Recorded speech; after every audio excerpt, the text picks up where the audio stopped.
on the line with us taking your calls for the hour. Congressman, just got news that one of the three videos that Trump retweeted this morning from this far right, it's not even far right, it's a racist, anti-Muslim, right-wing group in the UK.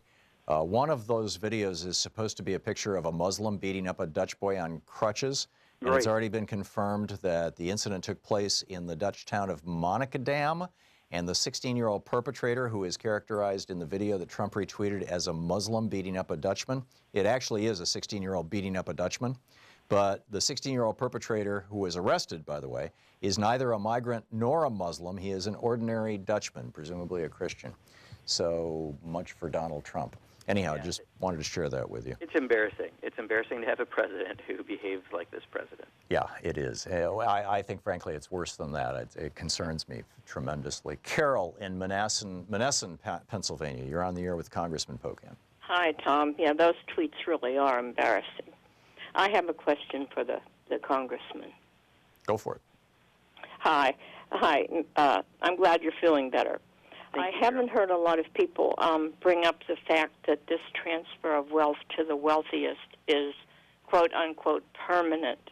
And that troubles me because if that's the case and it raises the deficit by trillions of dollars, won't that ultimately result in a scarcity of money for all the social benefits that people really need in the years to come, like Medicaid, Medicare, Social Security? What will be the effect of that if this is permanent? And is anything really permanent? I mean, is there no way that can be undone once it's done? That's my question.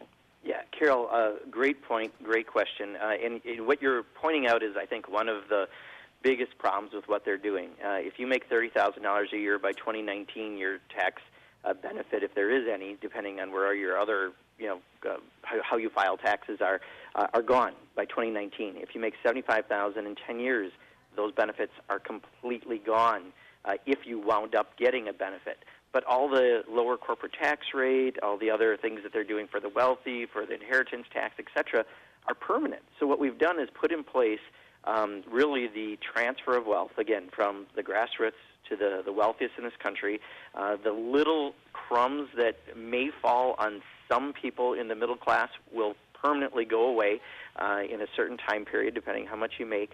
And at the end of the day, there's a huge hole in the deficit that they're going to immediately come back and say, well, now we've got to take care of this. The deficit is ballooning, and as if they didn't just do it. And that's going to mean cuts to things that people count on, and that includes things like Social Security, Medicaid, and Medicare. And again, what most people in this country rely on just to get by. So we have to make sure that people understand that. That's why, for me, in many ways, this is as absolutely as important as the health care bill and getting people to call up and explain. Some people, I think, are a little confused by the numbers. We're not seeing the same intensity as we did in the health care bill. But the bottom line is everyone relies on Social Security. Everyone relies on Medicare. And those are all at risk because of what they're doing. David in Woodland Hills, California. Hey, David, you're on the air with Congressman Pocan. I have a progressive tax idea for you, Congressman, and I can sum it up in 20 seconds. The poor and the middle class pay a Social Security and Medicare tax on 100% of their income. The income of the wealthy subject to this tax is capped at $117,000, after which they pay zero Social Security and Medicare tax. The wealthy were granted this tax break in part because they were already subject to a progressive income tax, which taxes a higher percentage of their income than everyone else, so cut them a break on this one.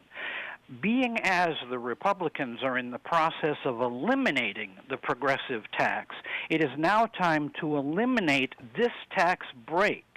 The wealthy must pay Social Security and Medicare tax on 100% of their income, just like everyone, and income is income, zero exceptions. Finally, if the rich say we'll get back less than we put in, I was born in California in the 1950s, and my entire life we've gotten back far less than we've put in, so there is precedent. Yeah, David, if your point was if the Republicans were consistent on their thought or logic, what you're saying would make a lot of sense. However, I can tell you Republicans are never consistent on their logic. This is about empowering their donors and the wealthiest, and they won't go there. But your point is really valid, especially around Social Security. I mean, this cap, I think now it's more like 126,000, give or take. Yeah, it goes up every year. Adjust a little bit this year, but still painfully low where they're not paying another dime into Social Security.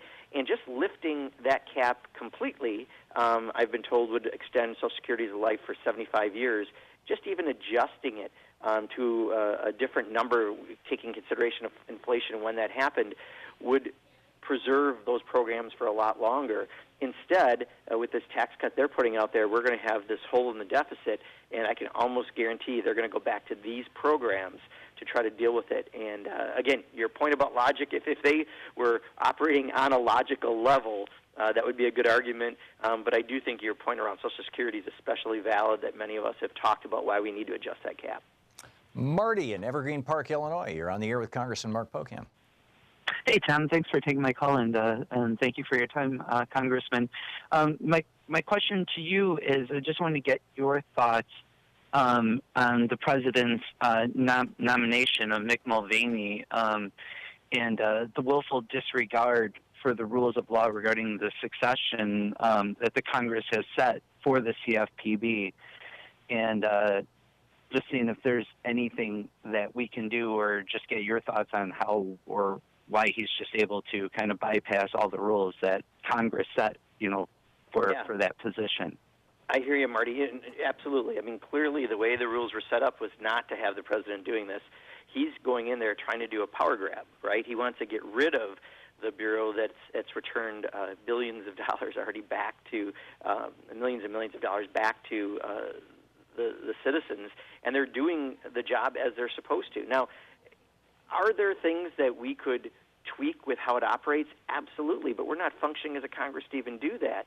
But for him to go in and try to essentially kill that on behalf of Wall Street, that's exactly what he's trying to do. He wants to roll it completely back to pre-Dodd-Frank, to pre-having that agency in place, and then we're going to be all at the lottery, the roulette wheel of how they ran the banking system in this country. So, no, absolutely, this is a power grab. You should be calling your members of Congress, pushing them to do something. I'm sure this is still pretty fresh, so I'm sure there will be legislative and other lawsuit and other maneuvers going to be happening to try to address this, but this is pretty fresh, uncharted territory. President doing a power grab that I would argue is illegal, and he's doing it just to empower, again, Wall Street. We need to speak out, or we're going to be exactly where we were in 2008.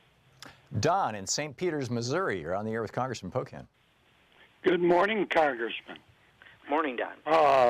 I really am concerned that democracy itself is at risk. We do hear a whole lot about election fraud. Is this a real problem? And what is being done to make sure that our votes are safe? And thank you, sir, for taking your time with us this morning. Sure. Don, the fraud around elections is that people are claiming there's election fraud. People don't go out and try to break the law to vote twice or to illegally vote. I used to serve in the legislature here in Wisconsin for 14 years, and during one of these other periods where they wanted to go after it and make it harder for people to vote because they wanted to make it harder for certain people to vote because they want to, again, pick the voters rather than the voters picking their elected officials. We had an extensive study of voter fraud, and it came down to, after an entire state of Wisconsin major investigation, including a serious investigation by the Milwaukee District Attorney, specifically in Milwaukee County, there was one woman who, when she went to vote, she was a new voter, a new citizen, went to vote, and her name had a check next to it, she already voted, which was probably a clerical error. We just don't have that. I got PolitiFacted once, and a lot of politicians don't like to get PolitiFacted, saying that you're more likely to get struck by lightning than commit in-person voter fraud, and I got one of the rare truths that they give out, because that's the actual facts. So the fraud of election fraud is that you're claiming there's election fraud by voters. Instead, it's perpetuated. It's really out there, and Tom has said it many times, to steal, essentially take away our what should be a right to vote, although that's a whole other conversation. We need to put that in the Constitution yet. But the fraud around all of this is this: they want to pick voters rather than letting voters pick elected officials, and we got to battle this across the country. Yeah, the phrase "right to vote" appears 5 times in the Constitution. It seems to me like this is a Supreme Court problem, but I don't know. We have a little less than a minute before we hit a hard break here, Congressman. Thoughts on what can be done to remedy this problem? Well, part of it, we've been, trying to fix some of the problems that were decided by the Supreme Court a few years ago that, we're kind of playing whack-a-mole, right, in states and try to fix it in each state, in each area where they do something to make it harder to vote. Keith Ellison and I have introduced a bill that would give a constitutional right to vote, explicit constitutional right to vote, which we don't have in the way that we need to. Because if you had an explicit right to vote, any state that made it harder for someone to vote would have to prove they haven't harmed your constitutional right, which is the highest right you have. Right now, you have to prove you've been harmed. It would change the burden. So it's something that I hope someday that we can get build the support for and try to get it passed. But, it needs to happen. We absolutely have to have that if we're going to have that great equalizer, which is the right to vote, so that the Koch brothers and my brother and I have the same rights when it comes to that. We probably need to have something like this in place, or we're going to be fighting it in every local community.